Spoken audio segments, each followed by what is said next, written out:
Hello everyone, welcome to Learn with Lipika. So first of all, congratulations to all of you those qualified their NET और JRF and जिन लोग का नहीं हुआ है कोई बात नहीं, अगली बार फिर से कर लेंगे क्योंकि हारना बुरी बात नहीं है, लेकिन हार मान लेना ये बुरी बात है। तो हमको क्या करना है, हार नहीं मानना है और आगे बढ़ना है। ओके, सो माना कि जिन लोग का नहीं हुआ होगा, कुछ % से रुक गया होगा, ये फिर बार बार होता है, या तो फिर JRF का इंटरेस्ट था सिर्फ नेट हो गया, तो बहुत दर्द हुआ होगा, टूट गए होंगे और बोलेंगे अरे हमसे नहीं होगा, हम नहीं करेंगे। नहीं, हमें ऐसा नहीं बोलना है। हमें क्या करना है, अपने दर्द को भुलाना है, आंसू पोंछ के फिर से खड़े होना है लड़ने के लिए। ओके, सो फ्रेंड्स, एग्जाम को क्वालिफाई ना करने के बहुत सारे फैक्टर्स होते हैं, जैसे कि सब्जेक्ट्स के ऊपर आपका कमांड होना, आपका सब्जेक्ट के ऊपर अंडरस्टैंडिंग, इसके मेमोरी करना, और इसके अलावा एग्ज़ाम के जो 3 आवर्स होते हैं ना, ये बहुत इंपॉर्टेंट होते हैं। क्योंकि आप कितना भी प्रोसेस कर लो, कितना भी जान लो, अगर आप आउटपुट सही से न कर पाओगे ना, तो कुछ मतलब नहीं रहेगा। एग्ज़ाम के 3 आवर्स के टाइम आपका टाइम मैनेजमेंट, आपका कॉन्फिडेंस लेवल एंड आपका जो होता है कि हम ये कर पाएंगे, आपका इमोशनल स्टेबिलिटी, ये बहुत इंपॉर्टेंट होता है। और इसके अलावा कुछ लोग का कुछ पर्सनल और कुछ इमोशनल प्रॉब्लम होते हैं, जिसके वजह से वो अपने स्टडी पे फोकस नहीं कर पाते हैं, या तो पढ़ते हैं तो फिर भूल जाते हैं। ऐसे बहुत सारे फैक्टर्स होते हैं जिसके वजह से हम एक एग्ज़ाम को क्वालिफाई नहीं कर पाते हैं। तो इसका मतलब ये नहीं कि हम में कमी है, हम में कोई नॉलेज नहीं है। तो हमें क्या करना है, इन सारे फैक्टर्स को आइडेंटिफाई करना है एंड उसके ऊपर काम करना है, हमारा क्या फैक्टर में कमी रह गई है। ओके, तो क्या करना है, हमें हार नहीं मानना है। ओके, तो आप में से जिन लोग भी मेरे इस बात से एग्री करते हो, क्या करोगे, एक लाइक कर देना ताकि मुझे भी अच्छा लगेगा। एंड अगर अभी तक आपने मेरे इस चैनल को सब्सक्राइब नहीं किया है, देन सब्सक्राइब कर दीजिए, क्योंकि इस चैनल पे आपको पेपर 1 जो सबके लिए कंपलसरी होता है और एक कॉमन पेपर होता है, एंड पेपर 2 एजुकेशन सब्जेक्ट के सारे सिलेबस को अच्छे से कवर किया जाएगा, previous year questions, then expected MCQ भी किए जाएंगे। ओके, तो अभी सब्सक्राइब भी कर दीजिए। तो फ्रेंड्स, एक बात, एग्जाम को क्वालिफाई करने के लिए सबसे पहला स्टेप क्या होता है, yes, syllabus is the first step. तो हमें क्या करना है, पहले सिलेबस को अच्छे से समझ लेना होता है। ओके, सो आज के क्लास में हम सिलेबस को डिटेल में डिस्क्राइब करेंगे, डिस्कस करेंगे। एंड आपका जो सिलेबस का लिंक है ये मैं डिस्क्रिप्शन बॉक्स में दे दूंगी, आप वहाँ से सिलेबस को डाउनलोड कर सकते हैं और उसी के अकॉर्डिंग हम प्रिपरेशन भी स्टार्ट करेंगे। ओके, सो पहले जानते हैं पेपर 1 के सिलेबस के बारे में। सो यहाँ पे टोटल 10 यूनिट्स होता है। वैसे तो बोला गया है कि हर यूनिट से 5 क्वेश्चन आते हैं, लेकिन ये हर बार सही नहीं होता है, कुछ बार ऊपर नीचे होता रहता है।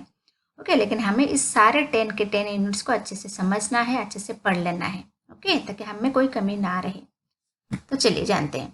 So first unit is teaching aptitude. Teaching aptitude में हमें क्या जानना है, टीचिंग की concept, objective, level of teaching, memory level, understanding and reflective. मैंने पहले बताया था कि बहुत सारे ऐसे क्वेश्चन होंगे जो आपको सिलेबस से ही मिल जाएंगे, जैसे कि लेवल ऑफ टीचिंग कितने बोले हैं, मेमोरी, अंडरस्टैंडिंग या रिफ्लेक्टिव, क्योंकि ये क्वेश्चन कई बार आ चुका है। इनमें से कौन सी लेवल ऑफ टीचिंग नहीं है, आपको याद रखना, ये सिर्फ 3 ही है, मेमोरी, अंडरस्टैंडिंग या रिफ्लेक्टिव।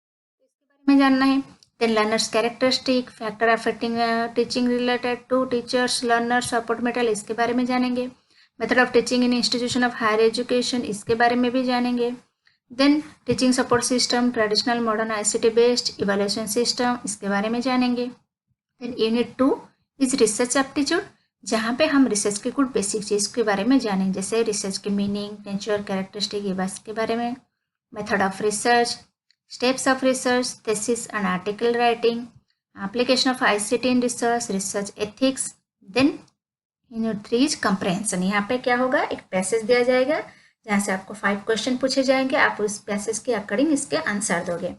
देन इज कम्युनिकेशन, जहाँ पे क्या होता है, आपको कम्युनिकेशन के मीनिंग, टाइप्स, कैरेक्टरिस्टिक के बारे में जानना है, इफेक्टिव कम्युनिकेशन के बारे में जानना है, barrier of effective communication, mass media and society.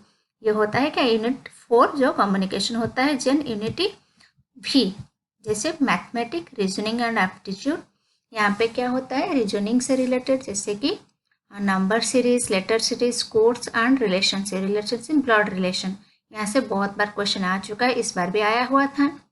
And ये कुछ 1 लाइनर क्वेश्चन, जैसे कि fraction, time distance, ratio, proportion, percentage, profit loss, interest and discount average, ये सारे चीज़ को हमें अच्छे से कवर कर लेना है, प्रैक्टिस कर लेना है। ओके, इससे बहुत बार क्वेश्चन आ चुका है, इस बार भी आया था।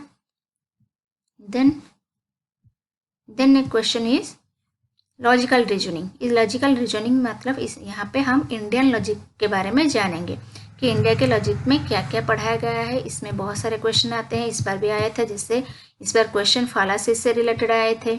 और इससे क्या होता है, जो अनुमान होता है, इससे रिलेटेड भी बहुत बार क्वेश्चन आ चुका है कि अनुमान क्या होता है। इससे क्या होता है कि एप्लीकेशन फॉर्म में दे देते हैं, इससे बताओ ये कौन से फॉर्म है, तो आपको इस सबको आइडेंटिफाई करना है।